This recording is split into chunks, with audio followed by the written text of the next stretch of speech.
technology is agnostic. It's not inherently positive or negative, whether it's AI or the internet. It's the perception of the future that shapes the perception of the technology, whether it be positive or negative. Welcome back to the Automated TV. I'm Tak Lo, your host, and thank you for all the subscribers. I don't know if we have one more or two more from previous day, but we've just been increasing subs, so that's great. If you like it, subscribe, comment, it all helps the algorithm. And just to remind everybody, for the next 2 weeks, we're going to revitalize the studio. We're going to make everything look good. We're going to do upgrades and rebrand and all that type of jazz. So you won't see us for the next 2 weeks, but you can always subscribe to our newsletter at theautomated.co/subscribe, and that's where you can get your news. You can read the news and watch some of the old episodes as well. So that's where we'll be, and let's get into the broadcast. Now, first thing, we've got our G7 summit to report on. So we've got a few things. So G7 announced a few things. President Trump at the high-stakes G7 summit in Evian-les-Bains. I believe I'm pronouncing it right. On Wednesday, French President Emmanuel Macron and Indian Prime Minister Narendra Modi stood up in a room full of powerful tech executives and said one thing. Sitting at the exact same table were OpenAI CEO Sam Altman and Anthropic CEO Daryl Amodei. Macron warned that if Washington keeps cutting off access to its top AI models overnight, it's going to severely damage not just foreign economies, but the long-term value of the American AI company themselves. Now, remember, we had discussed previously on Friday, the Trump administration turned off Anthropic's newest model, Mythos 5 and Fable 5 models to foreign nationals. And this foreign national is actually both in the United States and outside the United States. And because Anthropic said they couldn't figure out who was who, even domestic US, they just cut it off altogether. And so we talked about this as well, of what happened, and is it Amazon, is it Chinese spies, or whatever it may be, right? So at the end of the day, we don't know, but it seems the narrative is going that I don't want to propagate kind of false narratives, so I really don't know. But it seems like there are lots of different narratives going on whose fault it ultimately is. But at the end of the day, it's a kerfuffle, right? It's a kerfuffle for everybody, and the end impact is for Modi and pretty much anybody, any economy will say, look, we should have our own sovereign AI, because if the US keeps on cutting this off, it's not good really for anybody. So Macron didn't hold back at all, openly calling out the White House directive as a strictly nationalist overreaction. Prime Minister Modi reportedly shared the same concern with the Financial Times, arguing that democratic nations absolutely require reliable unblocked access to frontier AI if they're supposed to protect their own critical infrastructure.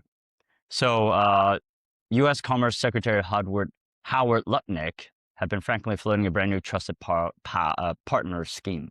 I think that guy's kind of creepy. So the scheme would create an elite access pathway for select non-U.S. countries and trusted companies, would allow them to bypass restrictions such as the export control and use advanced models from firms like Anthropic and OpenAI. And the catch is they have to explicitly use the tech to build cybersecurity defenses against global rivals like China. Okay. The reality is a lot messier. As TechCrunch pointed out, nobody actually knows how far this exclusive scheme would reach, or whether it does anything to help a random Parisian software company whose product literally broke last Friday without warning.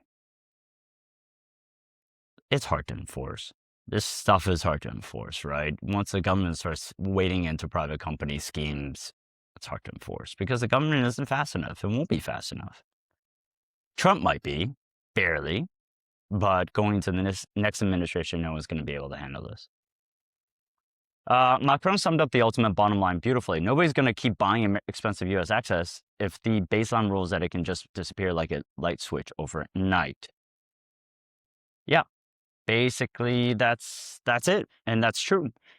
When we talked about this in, I think, second or third broadcast before, everyone calling for sovereign AI. And I think the call should be for sovereign AI, because you just never know if it will hit the light switch. And I think Modi and Macron did the diplomatic thing and let OpenAI know, and Anthropic and Howard Lutnick know. that this is not acceptable, that this is not open. But trust you me, they are making moves in the back end to make sure that they can never be turned off as well. So you've got a plan, and then you've got a backup, right, in case anything needs to happen. And so I think ultimately that's really what it is. It's I think they're doing the diplomatic thing by giving warnings and saying this shouldn't be and it can't happen. But I think on the back end, they're probably making moves as well. That's the way I would plan in the economy. That's the way I would plan a government. And because at the end of the day, you have sovereignty, whether it's weapon systems, whether it's your economy, whether it's water, critical natural resources. These are things that a country should own, just like AI, and it needs to protect it, just like any other critical infrastructure. Okay, on to the next section. We've got how Threads, Instagram, TikTok are giving users control over their own recommendation algorithms.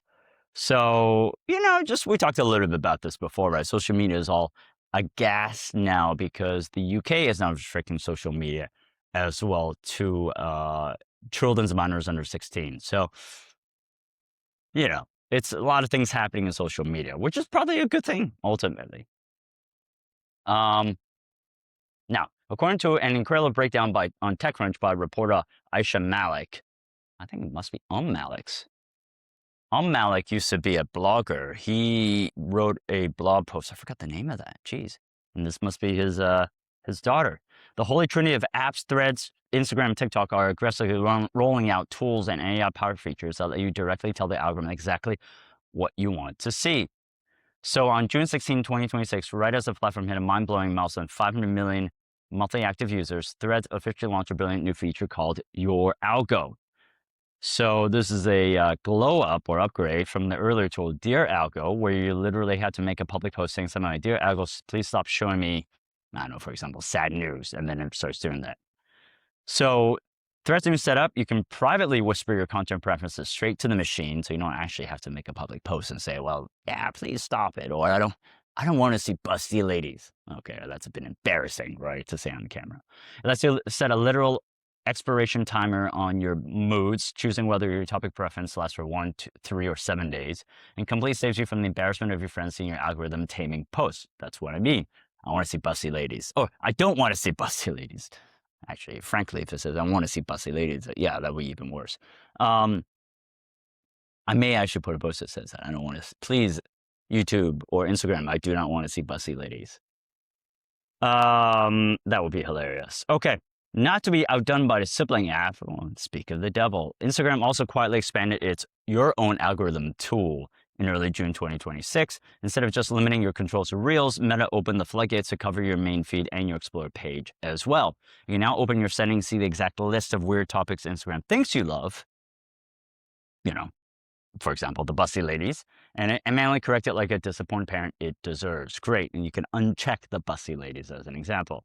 TikTok has been playing the long game. They have their managed topic slider tool since 2024, but they recently leveled up the feature with AI-powered smart keyword filters, and effectively does the same thing as well. Great. I think, look, I don't know if this is a reaction to what I shared before, social media trying to rein in things or show that you can control things a little bit better, because then they're like, look, Keir Starmer in the United Kingdom, you don't need to restrict us from the 16 pool, right? We can restrict ourselves, or you can, users can restrict themselves.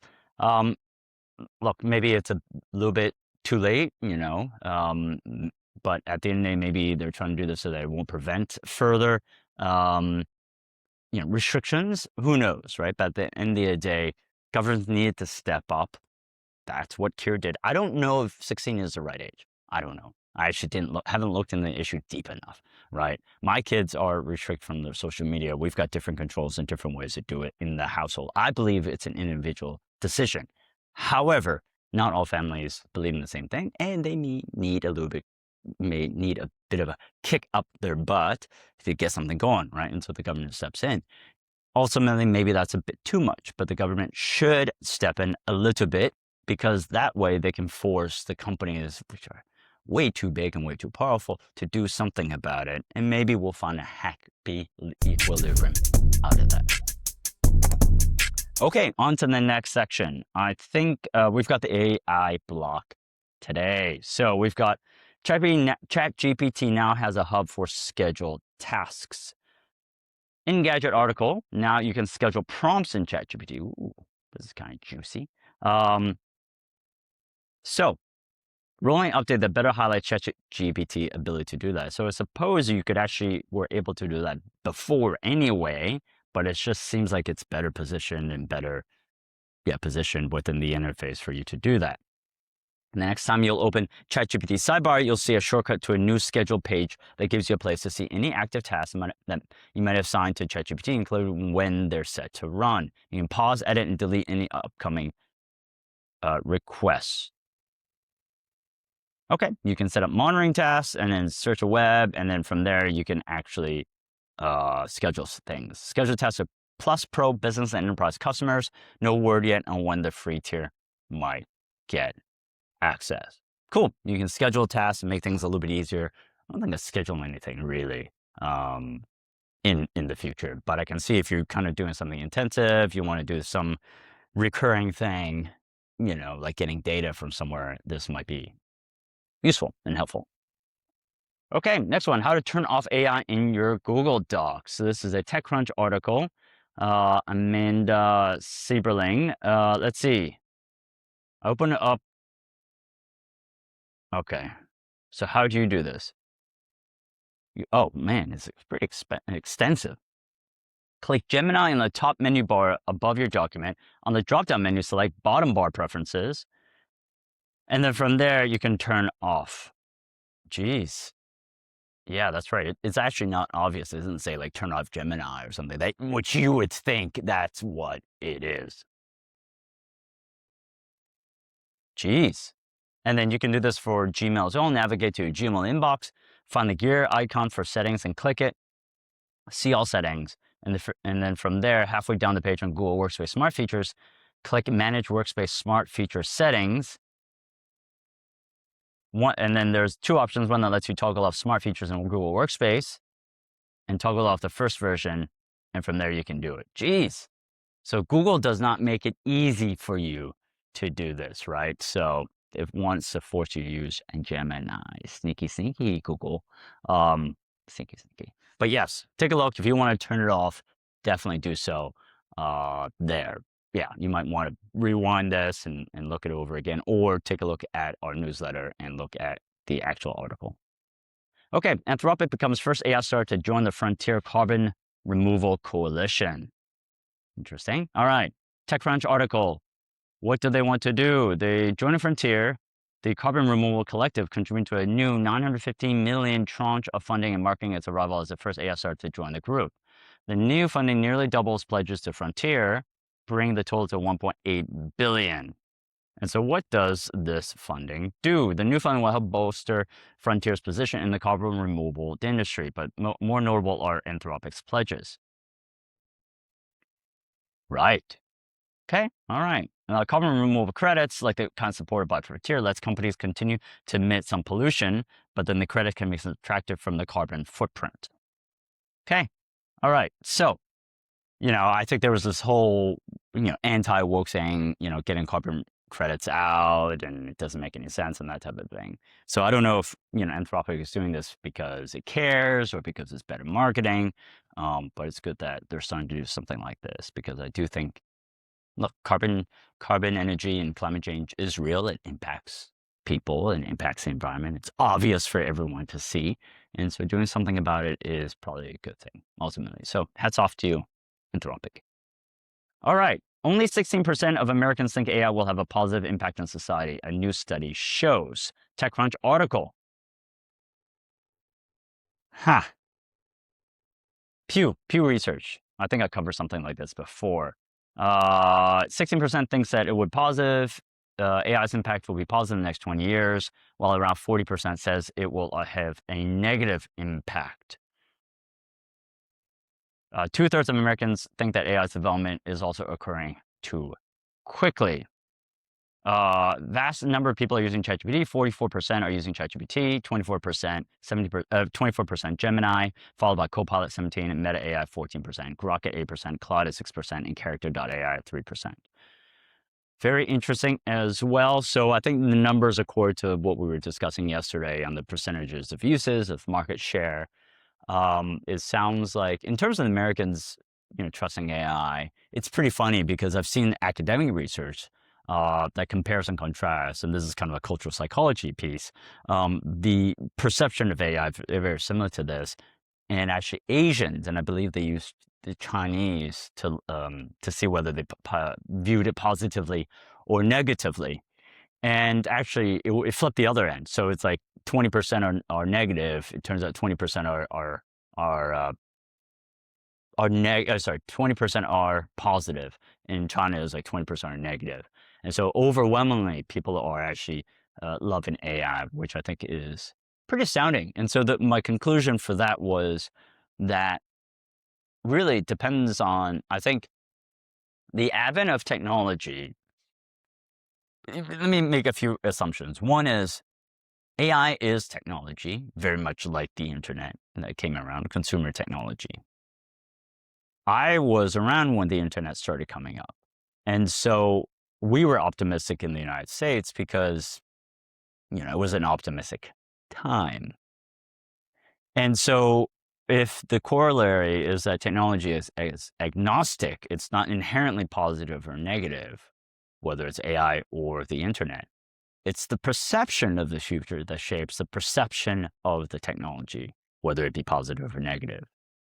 And so my view is the reason why the Chinese perceive AI as overwhelmingly positive is not because of anything culturally that they're okay with.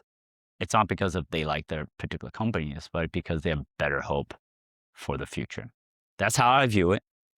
That's how I explain the differences in numbers. I don't think it's a company issue. I think it's basically a viewpoint on your view of the economy and of society as a whole. Okay, on to the next one. Pinterest launches an experimental AI shopping app called Ask Pinterest. I think my daughter would like that.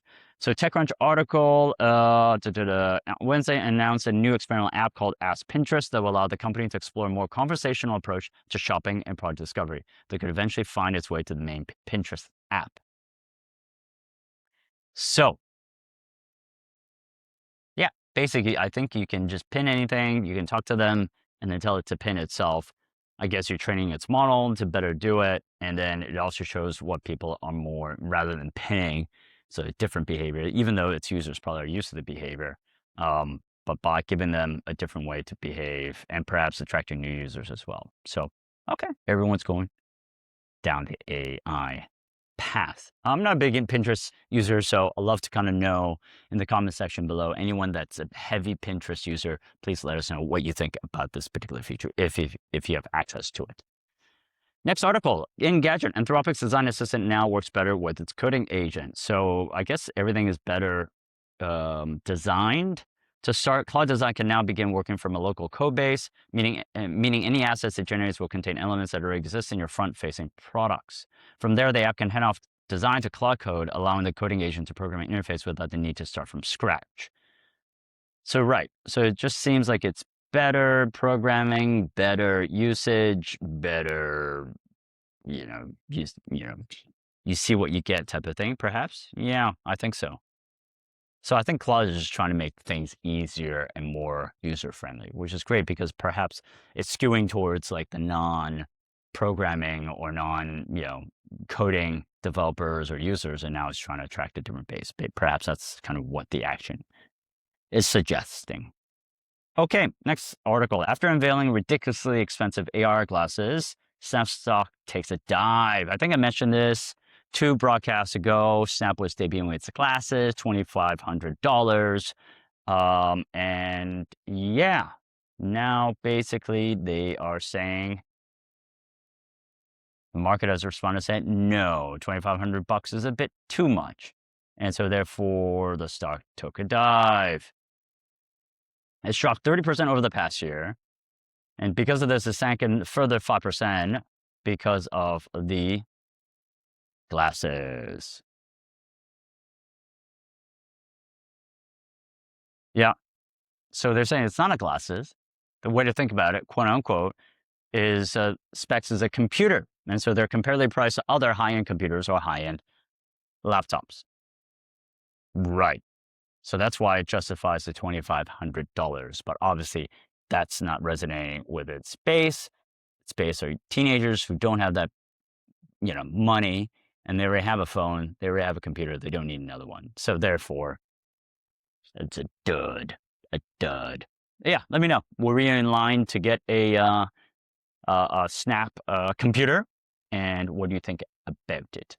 Okay, world model maker Odyssey. NAV's 1.45 billion valuation backed by Amazon and other big names. TechCrunch article here. World maker Odyssey NAV's of 1.45 valuation backed by Amazon and other big names. Odyssey, world model startup founded by self-driving pioneers, CEO Oliver Cameron and CTO Jeff Hawk, raised 310 million Series B round at 1.45 valuation, led by Natural Capital, Amazon, AMD Ventures, GV, and others. Okay, great. World models are the thing. It's like the real-time, real-world type of stuff, right? Great. Funding news. Let's see. It's using Amazon.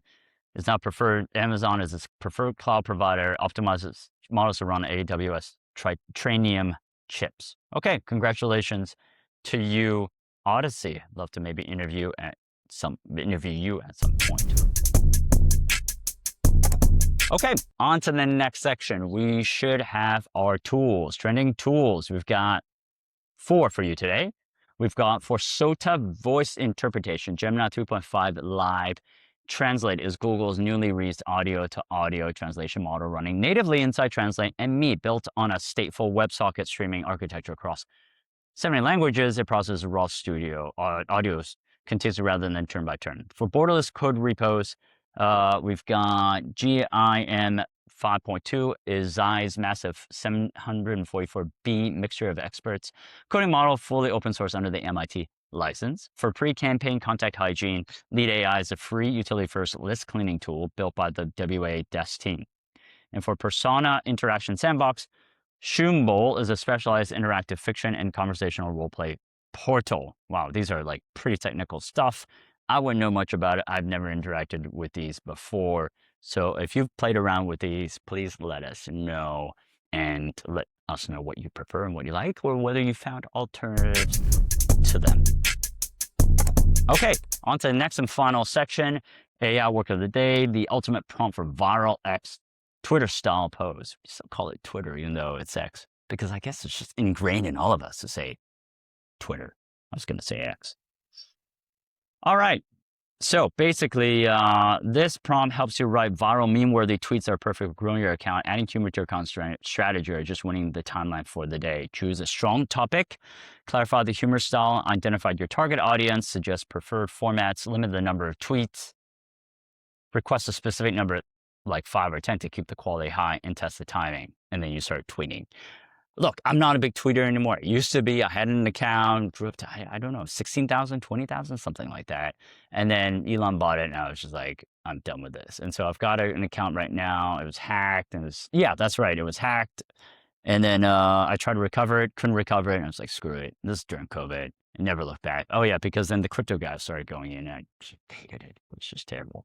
Glad crypto died a pretty good death. So yeah, so I don't use tweets. Definitely I can see value to tweets. I think if you're in the right segment, perhaps something like crypto, I think if you're in the Valley, I think it works well. Just basically places where there's a lot of usage and interaction. I just don't get any of that here in Hong Kong, so I'm not on it. But I can see it being useful. I think the key to tweeting is, obviously you've got your content and you perhaps have your timeline like we suggest over here, but it's also just use it as a tool, as a human tool. I remember when I started doing it, it was like a note-taking tool. So I would go to a conference, I would start taking notes for everyone's benefit and reading it. And so it was kind of, and I would start tagging the speakers and they would repost, and that's kind of how you should do it. That's the way I would do it. I wouldn't try to just do AI for everything, even though you use a bit of AI to do things, I understand, but not for everything. So that's what I would suggest. Keep it human. Keep it human. And I think you will thank me later, and your audience will thank you later for that. Okay, hopefully you enjoyed today's broadcast. Again, thank you for subscribers. Hopefully we'll get more subscribers tonight. We're in 155, 156, something like that. Hopefully let's get to 200 very, very quickly. We'll be off for the next 2 weeks as we rebrand and as we do lots of different things as well. So I'd love for you to be on this ship as we go there. Again, subscribe to theautomated.co/subscribe to get all your news in newsletter format as we move and rebrand in our studio. And I hope to see you in the next 2 weeks.